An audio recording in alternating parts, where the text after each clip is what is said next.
Tabib tal-Għaqda Dinjija tas-Saħħa li jikkordina l-ħidma fil-ġlieda kontra R-Reżistenza Għall-Antimikrobji fi ħdan il-Global Leaders Group faħħar lil Malta u l-ħidma li ssir fil-kuntest internazzjonali biex tiġi miġġielda din l-isfida.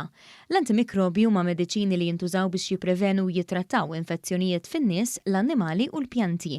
U r-reżistenza għalihom isseħħ meta tul il-medda taż-żmien il-mikrobi u l-viruses jinbidlu u ma jibqgħux jirrispondu għal dawn il-mediċini. B'riżultat ta' dan ċerti mediċini jiġu ineffettivi u l-infezzjonijiet idumu ħafna biex jiġu trattati u f'ċerti każijiet jispiċċaw anki fatali.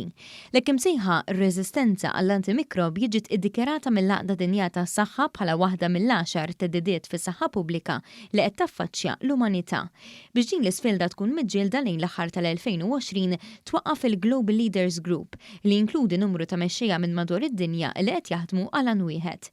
It-tabib Dr. Getaħun ispjega l-kumplessità ta' din l-isfida li qed wassal għal mewt ta' aktar minn 1 miljun persuna kull sena. Antimicrobial resistance is not a public health problem alone.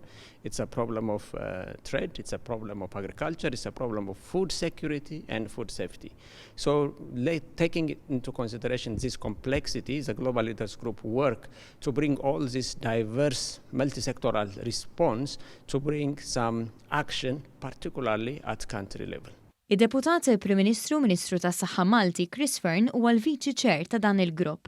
It-Tabib Getaħun rimarka li l-irwol ta' Malta huwa kruċjali biex timbotta l-aġenda politika u l-bżonn ta' azzjoni mill-mexxejja politiċi.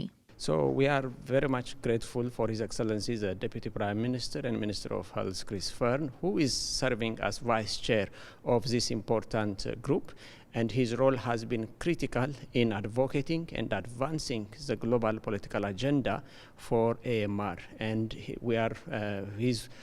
gives direction and leadership for the implementation of the action plan of the Global Leaders Group, which has 6 priorities. Fil-waqt li saħaq li r-reżistenza għall-antimikrobji hija sfida komplessa li tirrikjedi rispons komprensiv u azzjoni politika minn kull pajjiż, innota l-ħidma ta' Malta f'dan ir-rigward u qal li pajjiżna qed imexxi bl-eżempju. Malta in the last few years have actually also documented good results in terms of addressing antimicrobial resistance, and we want all countries to also be like Malta in addressing this critical issue, and in terms of also getting financing. Money is important, and political commitment has to yield that level of action.